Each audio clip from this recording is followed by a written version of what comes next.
AMI's reputation, deepen partnerships, and expand innovation.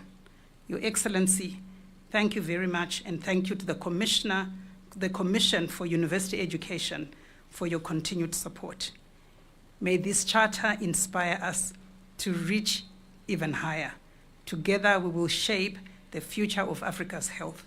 Thank you very much.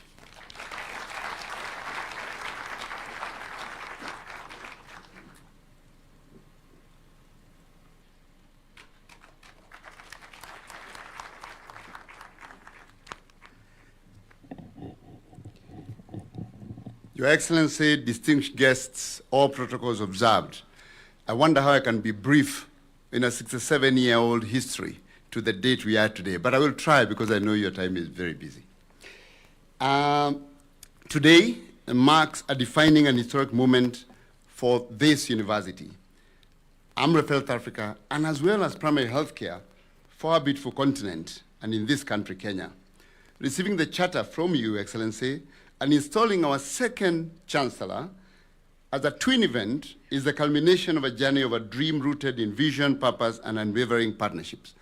I would like, at this opportunity, to recognize our board, the Board of Trustees, the International Board chaired here by Professor Okea Halam, and all the staff, including our retired Group CFO, who is here today, Jonathan Dutton, who traveled all the way from the UK to come and celebrate because he was part of this work, and he was a project director for building this. And all the university staff, who I don't want to mention by name, that have actually worked extremely hard under the guidance of our board and the council and everyone else to get where we are.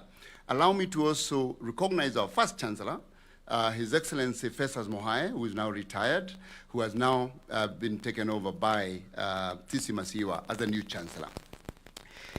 Excellency, 68 years ago, AMREF started its journey here in Kenya, in the areas of Kajiado, Loitoktok, starting a journey of the flying doctors then, which has now progressed to where we are today.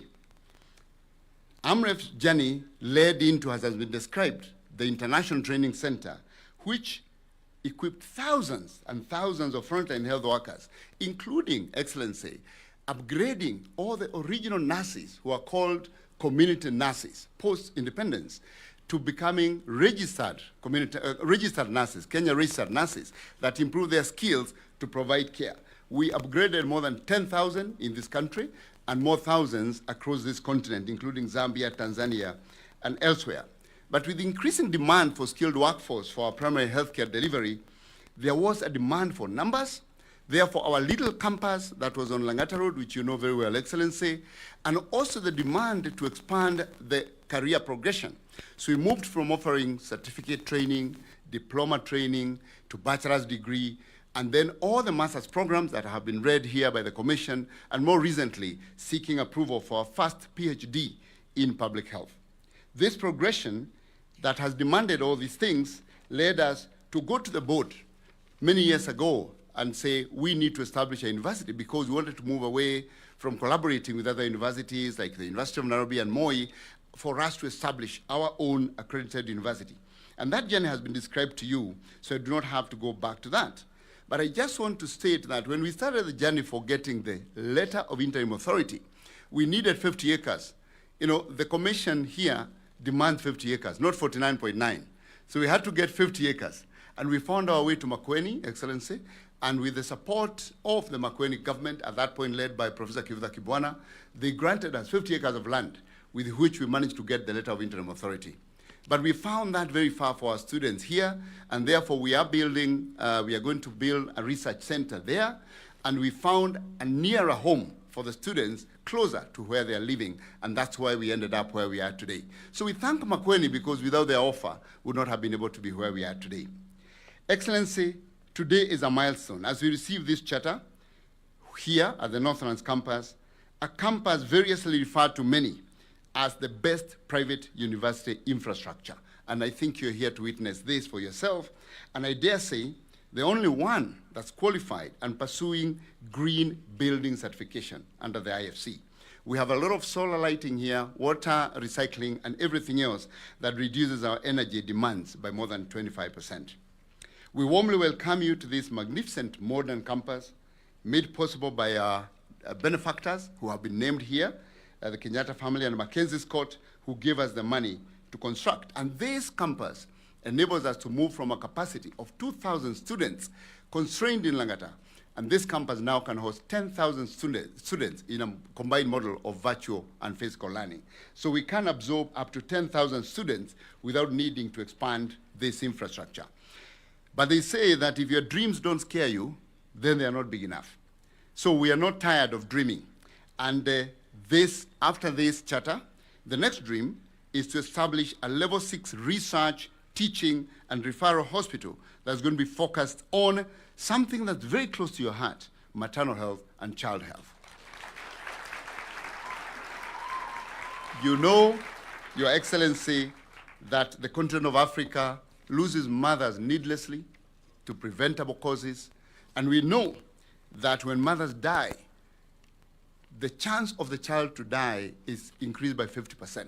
So mother and child health is combined, but this has to be built on the base of community health systems, which you are a true believer in, and building a robust, people-centered and community-led primary health care, which also is our global strategy.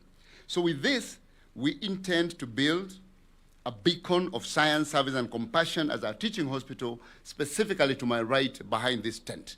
And we will be inviting you and the government to partner with us to establish this state-of-the-art teaching referral university. Excellency, for over 6 decades, AMREF Health Africa has championed equitable and quality primary health care, an agenda you and your government have so passionately put at the center. We appreciate the building of the primary care networks, which our team here in Kenya has worked closely with your Ministry of Education to establish. I am told that our team in AMREF Kenya, have assisted to support establishment of 100 primary care networks across the counties, in addition to providing our technical assistance in the development of the benefits package and the financing agenda for the Social Health Authority.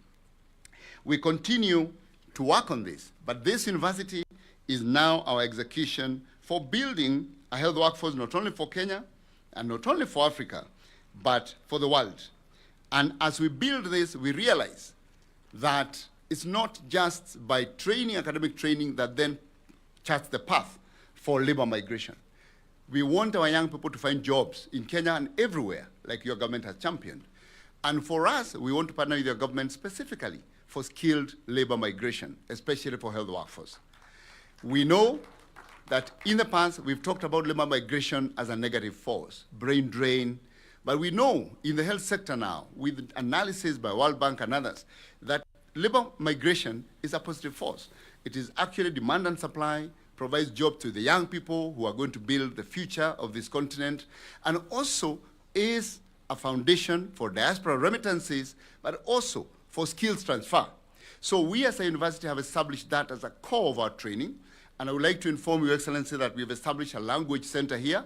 We are now a recognized British Council Training Center for English, so our nurses are able to undertake English training, because I'm informed that the last time Kenya tried to export nurses to the UK, Excellency, the failure rate on English was extremely high, and yet it is our official language.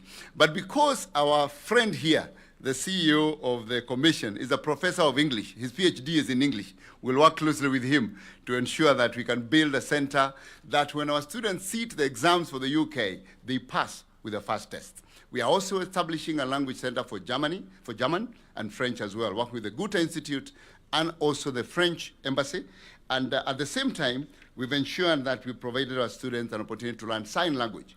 Because that's one of our biggest challenges, that when people go to hospital, if actually you're somebody with any particular disability, then you cannot communicate. And we find people, especially those who are hard of hearing and are not able to communicate with the health workers. So we also have a sign language center that we're establishing here. Excellency, in our belief in primary healthcare, we established the Primary Healthcare Congress. The next Congress, the second one, is going to be held 4th to 6th of March 2026 at this excellent campus. And we invite you and your government to partner with us and for you to officiate at that Congress, which we'll be inviting you officially. Excellency, the charter that you've given us today is more than a legal document, is more than legal recognition. It is a statement of confidence and credibility that your government our country hosts has in the mission of AMREF Health Africa. It affirms strongly our commitment to shaping Africa's health future through fit-for-purpose and community-led primary healthcare with innovation at the center of it. And as you know, at this time of big withdrawals in development assistance, health sovereignty is so critical. And allow me again to address you specifically and say I appreciate you joining President Mahama in leading the Accra Reset to establish health sovereignty for this continent, that actually the continent must own its health agenda, must own the destiny of its people, and that doesn't mean that we work alone. It means that even if we do it ourselves, we will not do it alone. So thank you for joining President Mahama in creating the agenda for health sovereignty for this continent. Allow me to applaud the professionalism of the Commission. I will tell you tongue-in-cheek that since this process started with the university, I had never met Professor Kuria, I've never met Professor Awino. I met them yesterday. Yesterday is when I got their numbers for the first time. I never had to call them to ask, can we accelerate this process? That for me is testimony to the professionalism of the Ministry of Education and the Commission. So, and now that we have the charter, I can host them for Nyama Choma because now there will be no conflict of interest. To your government, thank you for your stewardship and partnership in advancing the health of the Kenyan people. To our continental government partners and the global partners, thank you for trusting us to advance the health of the citizens of our continent. To the philanthropists who support us, private sector and academia, thank you for finding us worthy of advancing our joint mission. And to all our offices of AMREF Health Africa globally, we have about more than 10 offices in Europe and North America that help us with fundraising, but they are represented here as well. We have the unit of AMREF Flying Doctors, which is granted the tax exemption set up by your government because anything they do then support the charity work. They're represented here, and of course, all the work we do in all the governments.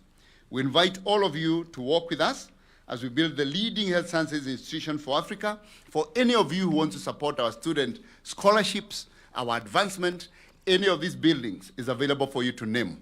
So you can call it Professor Kuria Academic Block, you can call it Excellency President William Samoei Ruto Simulation Laboratory, and for all that, you assist us to move forward the scholarships. Yesterday, the Chancellor met the students, and she had a very hard time because the students kept asking her, how do we advance scholarships? Because you have so many poor students, very bright, and they want to change their communities, but they can't afford the fees. We use a cross-subsidization model where those who can afford pay market rates and those who can't afford are provided subsidized fees. So the scholarship agenda is really great for us, and this is where we are providing all these institutions here, buildings, walkways, anything here can be named for a fee, and that goes to student scholarships. Anything you see, you can name it, except this building, which is owned by your people.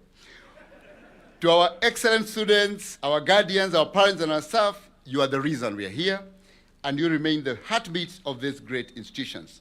Congratulations to our new Chancellor, to the entire AMREF community, and may this charter mark not an end, but the beginning of an even greater story of leadership, impact, and transformation for our country, and enduring partnerships with the governments who are the real drivers of the bus when you come to the health sector. Thank you, Excellency. Thank you, colleagues. Thank you very much.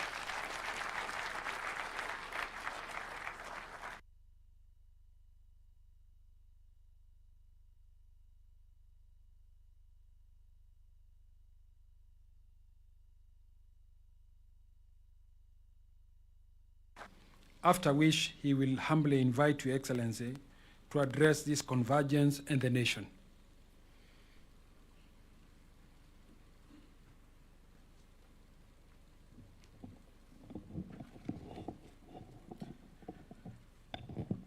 Your Excellency, the President of the Republic of Kenya and Commander-in-Chief of the Defense Forces, Dr. William Samoei Ruto, the Chairman of the Commission for University Education, Professor James Onyango Awino, and your team from the Commission, the leadership of AMREF International University, led by the newly installed Chancellor, congratulations, Titi.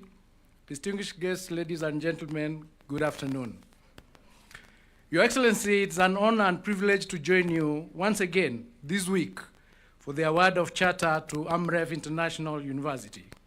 On Monday this week, Your Excellency, we were privileged to witness as you awarded charter to Great Star University. At the very outset, may I express our profound gratitude for your readiness to support and accommodate the education sector activities. This confirms your commitment to addressing the key imperatives of the education sector: access, quality, and relevance.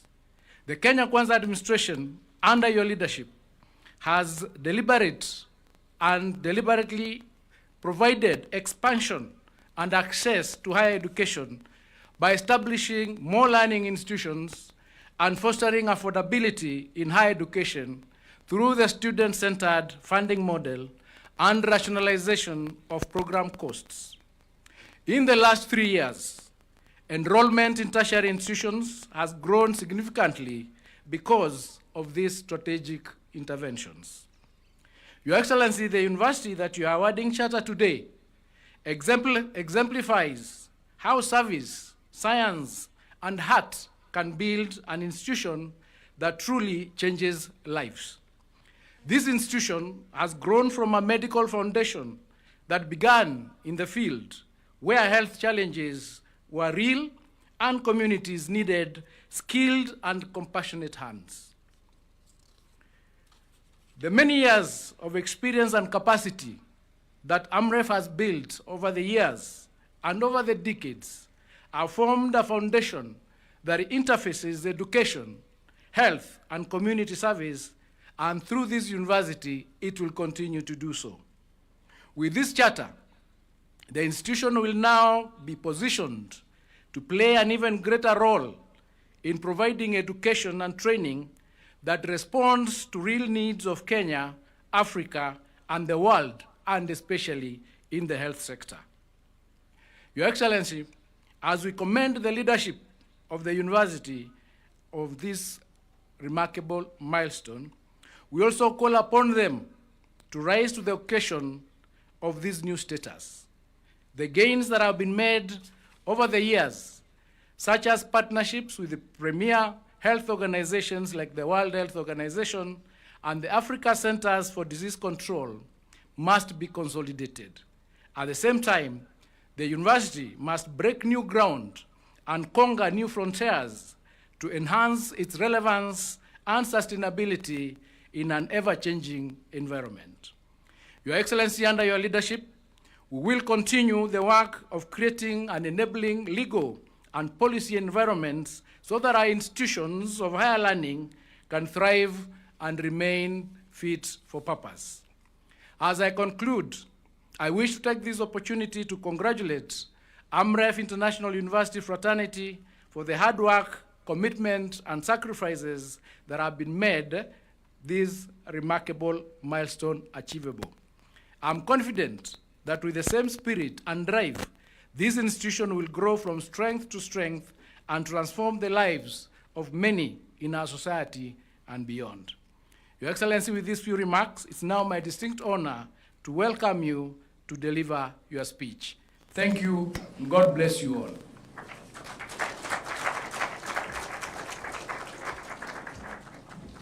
Thank you very much, Minister. Please, let's take our seats once more.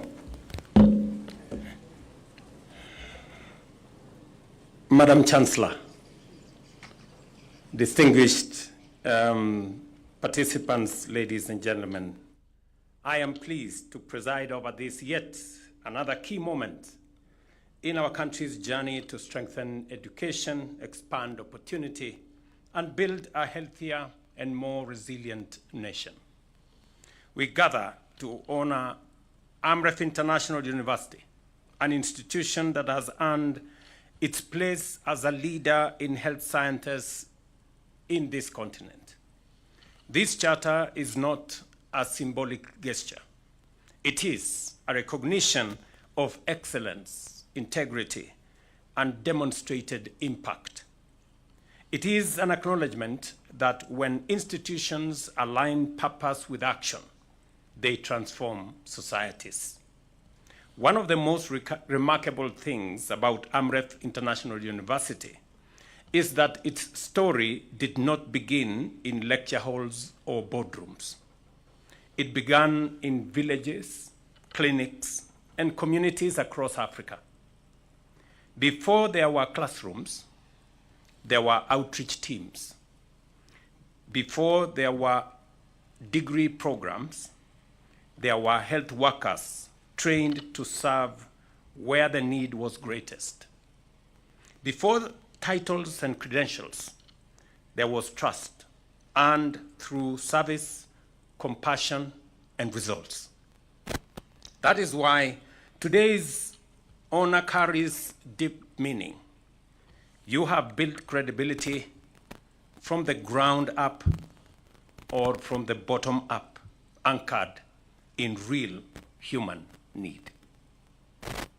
This university stands as a powerful example of Africa's capacity to produce knowledge, craft solutions, and shape its own future.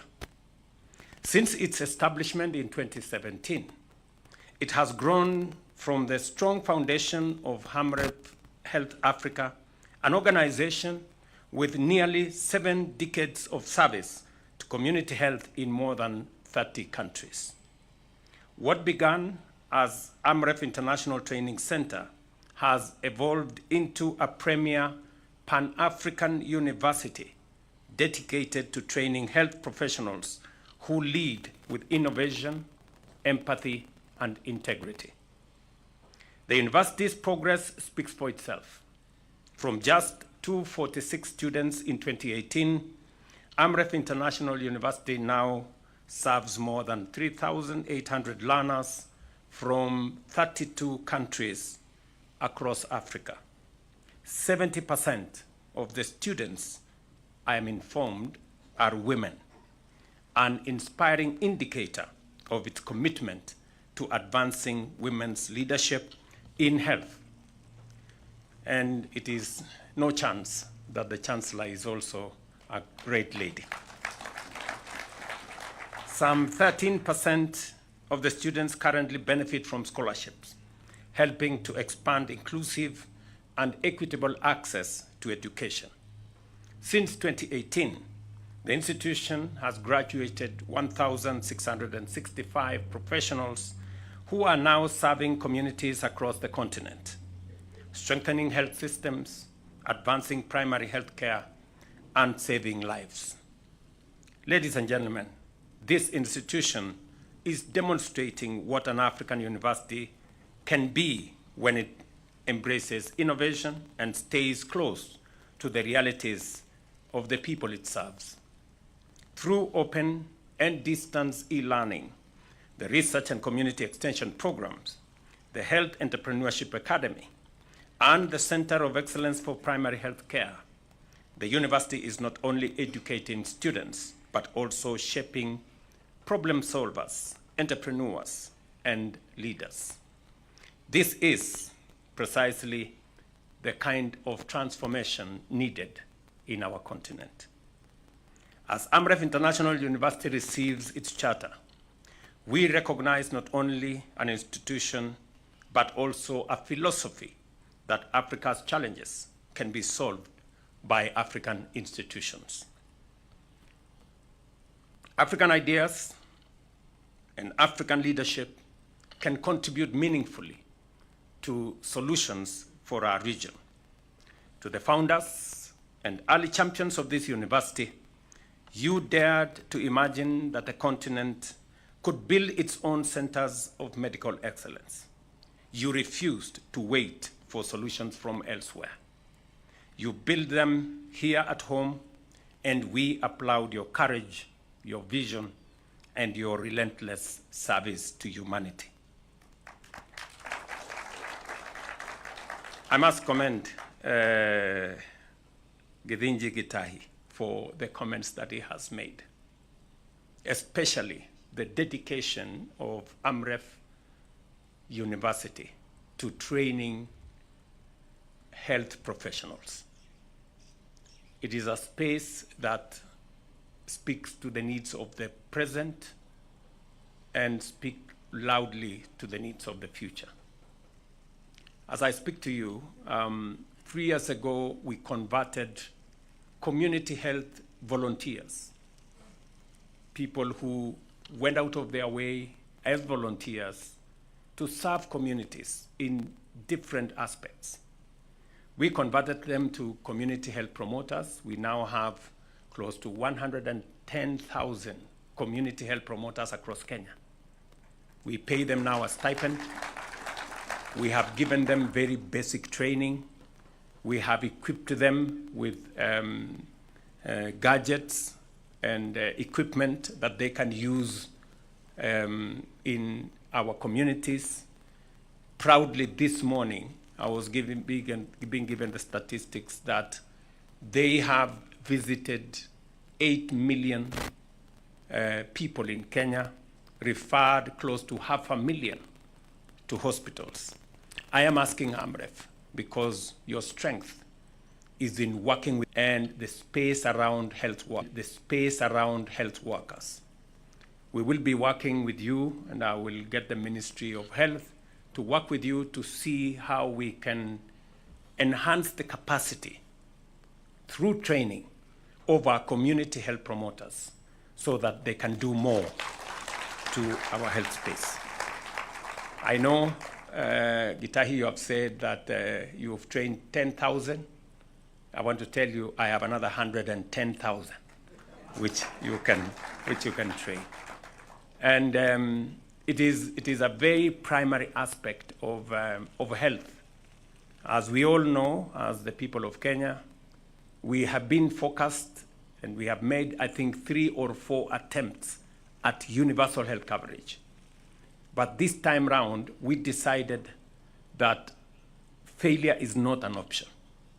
And that is why we have rolled out universal health coverage. We've changed the legal foundation. We now have 4 pieces of legislation. We have come with the primary health fund, and I want to commend AMREF because they worked with us on the setup of primary PCNs, primary care networks around the country. We now have 315. We have clustered communities and health facilities so that it becomes easier for us to manage. And we couldn't have done it without the support of AMREF. They not only gave us support in terms of the human capital and the training that was necessary, they even gave us sponsorship. So on behalf of the government of Kenya, I want to say to AMREF, we sincerely thank you for your partnership in delivering the most critical aspect beyond education, health. And it was a commitment I made that having sorted out to a good extent matters education, the thing that required our attention was health. And I'm very happy that today we're not only working on the human capital aspects, we have also figured out funding, and we have mobilized domestic resources, actually doubled domestic resources that we have mobilized for matters to do with health. We have rolled out an innovative program that will equip most of our health facilities. I know, Dr. Gitahi, you have said that you are building a level 6 hospital here. When the time comes for equipping that hospital, I have some ideas.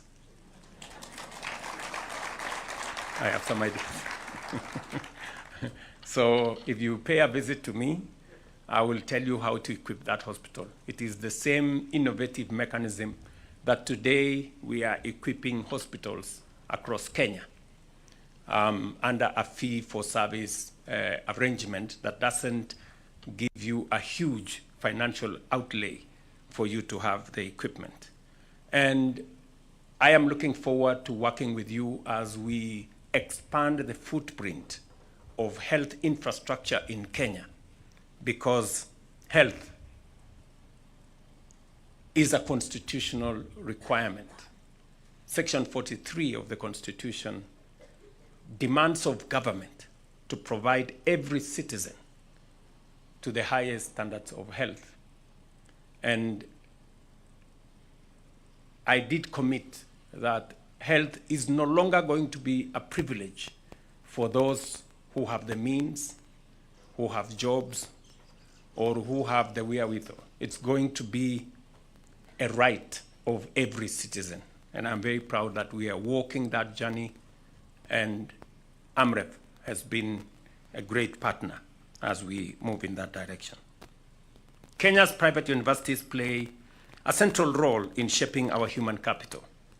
Of the 82 chartered universities in the country, 37 are private, and today AMREF International University become the 39th university after Monday's 38th university.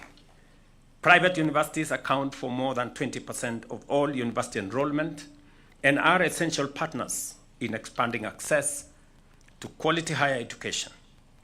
They innovate faster, adapt more quickly to industry needs, and stand ready to respond when the country faces shortage in critical skills. When Kenya needed more health workers, institutions like this one stepped forward. This is what it means to build a nation that works for its people. Africa carries 25% of the global disease burden, but has only 3% of the world's health workers. Kenya currently has about 189,000 registered health workers.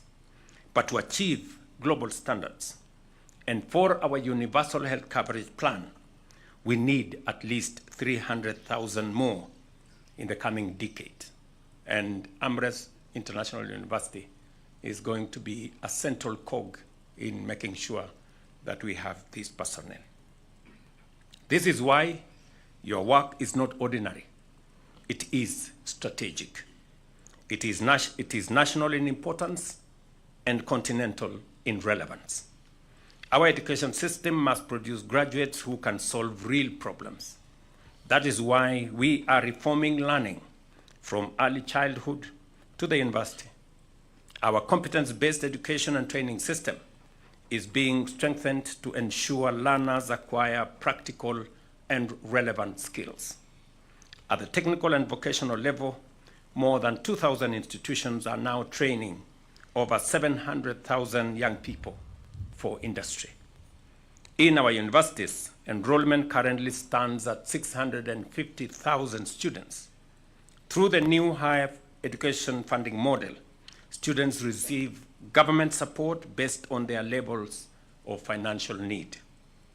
And for the first time, scholarships, loans, and bursaries are being distributed fairly and transparently. To expand access further, we established the Open University of Kenya, ensuring that quality education becomes available to every Kenyan who needs it, anywhere, every time. We are also strengthening funding for science and innovation. The new Kenya National Research Fund framework prioritizes research in health, agriculture, manufacturing, and climate change. And universities that align their research with national priorities will receive support to scale up their impact. That information is very relevant to the Vice Chancellor. If you speak to Professor Shaukat, who I appointed Principal Secretary for Research, I did establish a standalone state department because research continuously is becoming essential and central to any meaningful progress in a nation. And therefore, we have consolidated all our research resources, funding, and strategy in one state department. If you engage him, we are looking at priority areas that will spur greater impact in areas that are important to the nation. Ladies and gentlemen, Kenya's future depends on the well-being of its people. Our healthcare reforms, including the Social Health Insurance Act, the Digital Health Act, the Primary Health Care Act, aim to ensure every Kenyan receives quality and affordable care. But policies alone cannot treat patients. Health workers, institutions like this are therefore essential to the success of our reforms. As you enter this new era, under your charter, I challenge AMREF International University to do 3 things. Number 1, expand access by partnering with county governments to train health workers closer to the communities that need them the most. And in this particular aspect, I am talking about we have so many community health workers. We have so many other health workers that do not have the level of training and the level of education that would make them efficient and much more effective. Second, accelerate research with purpose. I have told you, Vice Chancellor, where you're going to get the money. Kenya needs evidence that reduces maternal deaths, strengthens primary care, and combats emerging diseases, not academic papers that sit untouched on shelves. Vice Chancellor, I hope you're taking notes. Third, invest in ethical leadership. The health sector runs on trust, and it is therefore imperative to train professionals who uphold the highest standards of service, honesty, integrity, and respect for life. To the faculty and leadership, this achievement is very well earned. To the students, this charter is not just an honor. It is an invitation to rise to greater responsibility. To our partners, thank you for standing with AMREF on this journey, the Kenyatta family, and all the other benefactors. And to the Commission for University Education, continue safeguarding quality without compromise. And I have listened to you very well, Mr. Chairman, and I am going to provide the necessary approvals for you to hire adequate staff so that you can discharge the responsibility mandated of the community university, of the Commission for University Education as appropriately as is required. And Minister Migosi already, I think, has already done what is necessary. If it is not enough, please let me know so that we can facilitate your work.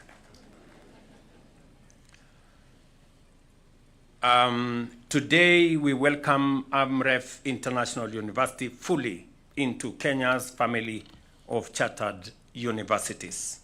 May this institution continue to inspire knowledge, service, and hope for our country and our continent. Congratulations, my very best wishes, and God bless you.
Let me express my deepest gratitude for the privilege of addressing this convention.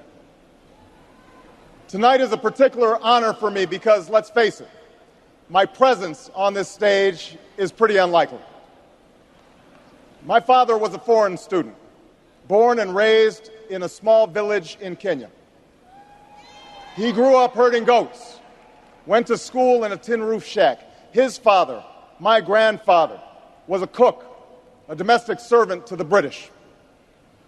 But my grandfather had larger dreams for his son. Through hard work and perseverance, my father got a scholarship to study in a magical place, America, that shone as a beacon of freedom and opportunity to so many who had come before. While studying here, my father met my mother. She was born in a town on the other side of the world, in Kansas.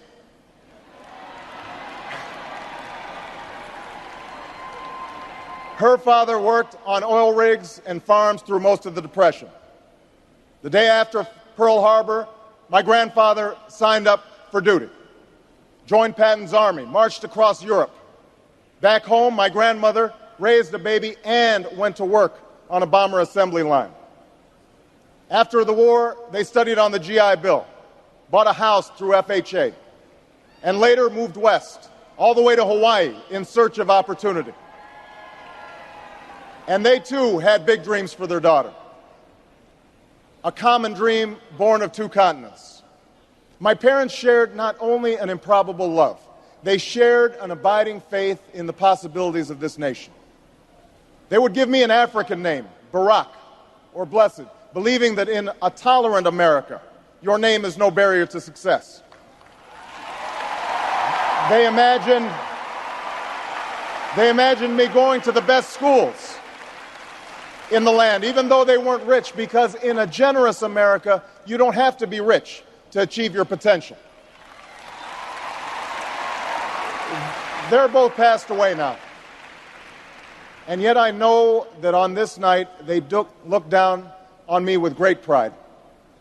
They stand here, and I stand here today, grateful for the diversity of my heritage, aware that my parents' dreams live on in my two precious daughters. I stand here knowing that my story is part of the larger American story, that I owe a debt to all of those who came before me, and that in no other country on earth is my story even possible.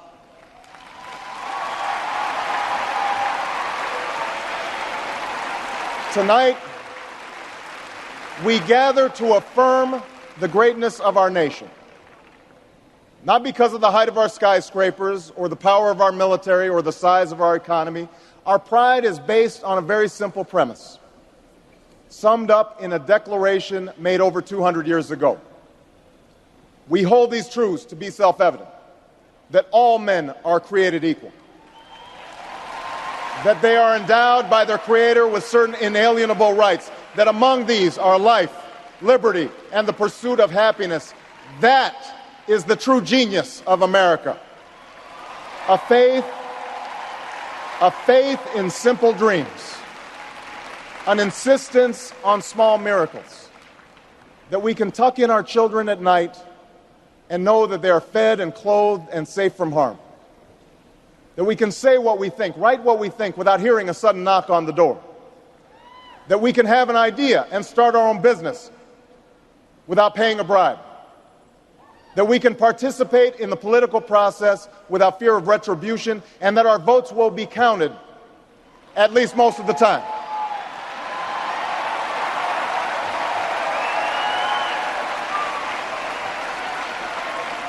This year, in this election, we are called to reaffirm our values and our commitments, to hold them against a hard reality, and see how we're measuring up to the legacy of our forebears and the promise of future generations.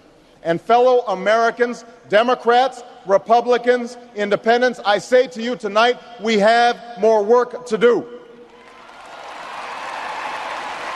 More work to do for the workers I met in Galesburg, Illinois, who are losing their union jobs at the Maytag plant that's moving to Mexico, and now are having to compete with their own children for jobs that pay $7 an hour. More to do for the father that I met who was losing his job and choking back the tears, wondering how he would pay $4,500 a month for the drugs his son needs without the health benefits that he counted on. More to do for the young woman in East St. Louis, and thousands more like her, who has the grades, has the drive, has the will, but doesn't have the money to go to college. Now, don't get me wrong. The people I meet in small towns and big cities, in diners and office parks, they don't expect government to solve all their problems. They know they have to work hard to get ahead, and they want to. Go into the collar counties around Chicago, and people will tell you they don't want their tax money wasted by a welfare agency or by the Pentagon. Go into any inner city neighborhood, and folks will tell you that government alone can't teach our kids to learn. They know that parents have to teach, that children can't achieve unless we raise their expectations and turn off the television sets and eradicate the slander that says a black youth with a book is acting white. They know those things.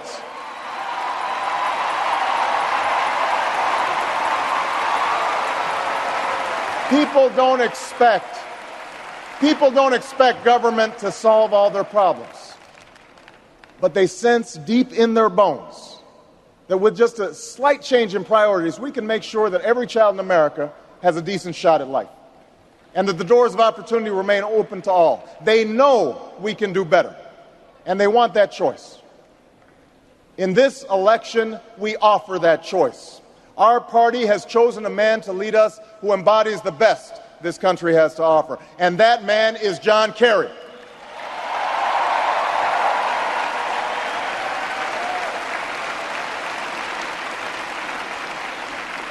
John Kerry understands the ideals of community, faith, and service because they've defined his life. From his heroic service to Vietnam, to his years as a prosecutor and lieutenant governor, through 2 decades in the United States Senate, he's devoted himself to this country. Again and again, we've seen him make tough choices when easier ones were available. His values and his record affirm what is best in us.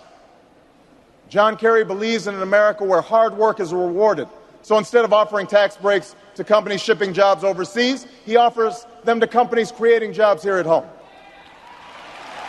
John Kerry believes in an America where all Americans can afford the same health coverage our politicians in Washington have for themselves. John Kerry believes in energy independence, so we aren't held hostage to the profits of oil companies or the sabotage of foreign oil fields. John Kerry believes in the constitutional freedoms that have made our country the envy of the world, and he will never sacrifice our basic liberties, nor use faith as a wedge to divide us.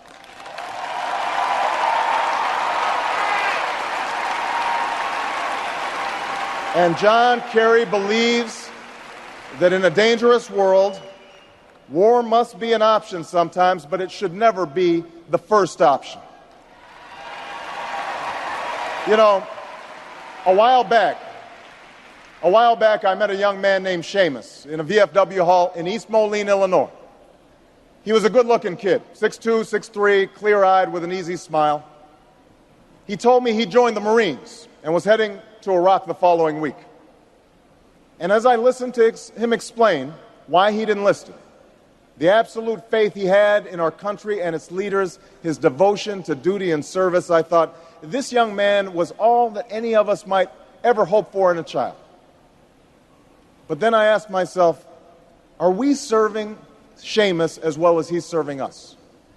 I thought of the 900 men and women, sons and daughters, husbands and wives, friends and neighbors who won't be returning to their own hometowns.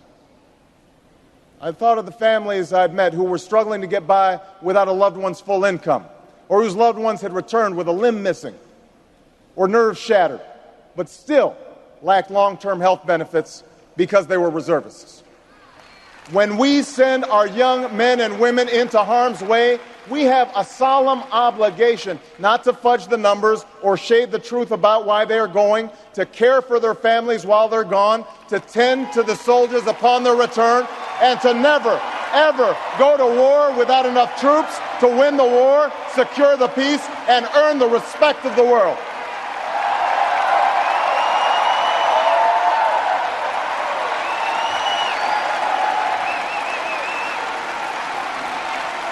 Now let me be clear.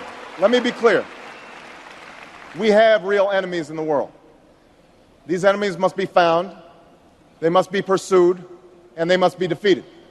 John Kerry knows this, and just as Lieutenant Kerry did not hesitate to risk his life to protect the men who served with him in Vietnam, President Kerry will not hesitate one moment to use our military might to keep America safe and secure.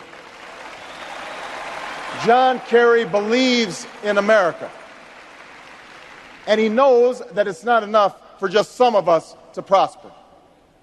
For alongside our famous individualism, there's another ingredient in the American saga, a belief that we're all connected as one people. If there's a child on the south side of Chicago who can't read, that matters to me even if it's not my child. If there's a senior citizen somewhere who can't pay for their prescription drugs and having to choose between medicine and the rent, that makes my life poorer even if it's not my grandparent. If there's an Arab American family being rounded up without benefit of an attorney or due process, that threatens my civil liberties.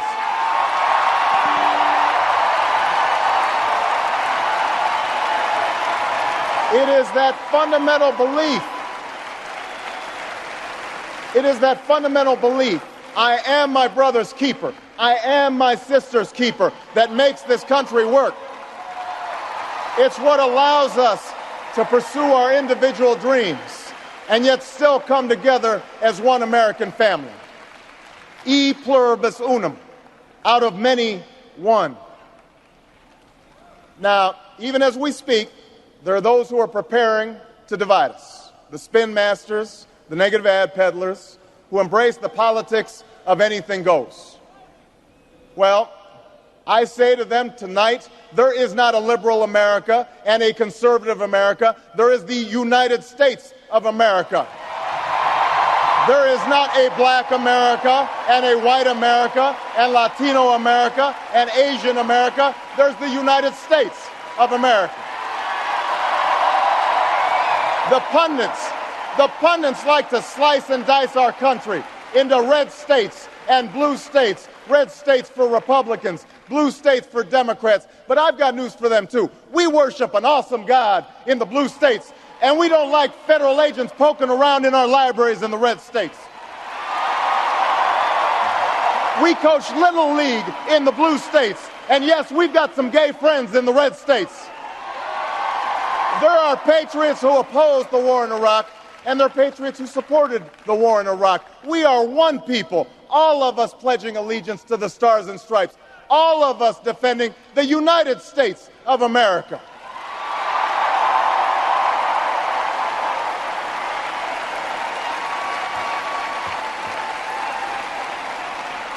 In the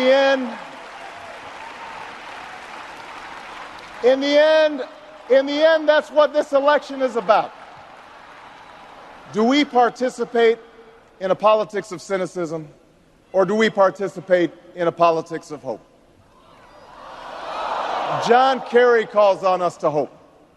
John Edwards calls on us to hope. I'm not talking about blind optimism here, the almost willful ignorance that thinks unemployment will go away if we just don't think about it, or healthcare crisis will solve itself if we just ignore it. That's not what I'm talking about. I'm talking about something more substantial.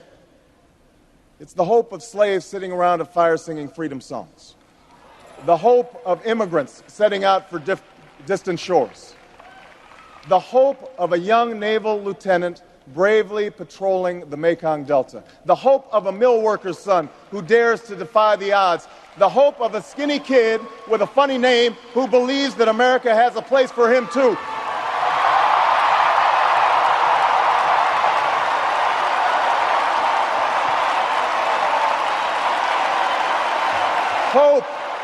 Hope in the face of difficulty, hope in the face of uncertainty, the audacity of hope. In the end, that is God's greatest gift to us, the bedrock of this nation, a belief in things not seen, a belief that there are better days ahead. I believe that we can give our middle class relief and provide working families with a road to opportunity. I believe we can provide jobs to the jobless, homes to the homeless, and reclaim young people in cities across America from violence and despair. I believe that we have a righteous wind at our backs, and that as we stand on the crossroads of history, we can make the right choices and meet the challenges that face us. America, tonight, if you feel the same energy that I do, if you feel the same urgency that I do, if you feel the same passion that I do, if you feel the same hopefulness that I do, if we do what we must do, then I have no doubt that all across the country, from Florida to Oregon, from Washington to Maine, the people will rise up in November, and John Kerry will be sworn in as president, and John Edwards will be sworn in as vice president, and this country will reclaim its promise, and out of this long political darkness, a brighter day will come. Thank you very much, everybody. God bless you. Thank you.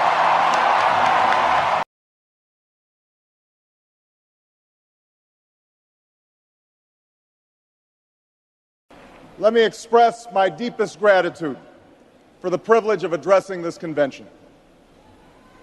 Tonight is a particular honor for me because, let's face it, my presence on this stage is pretty unlikely. My father was a foreign student, born and raised in a small village in Kenya. He grew up herding goats, went to school in a tin roof shack. His father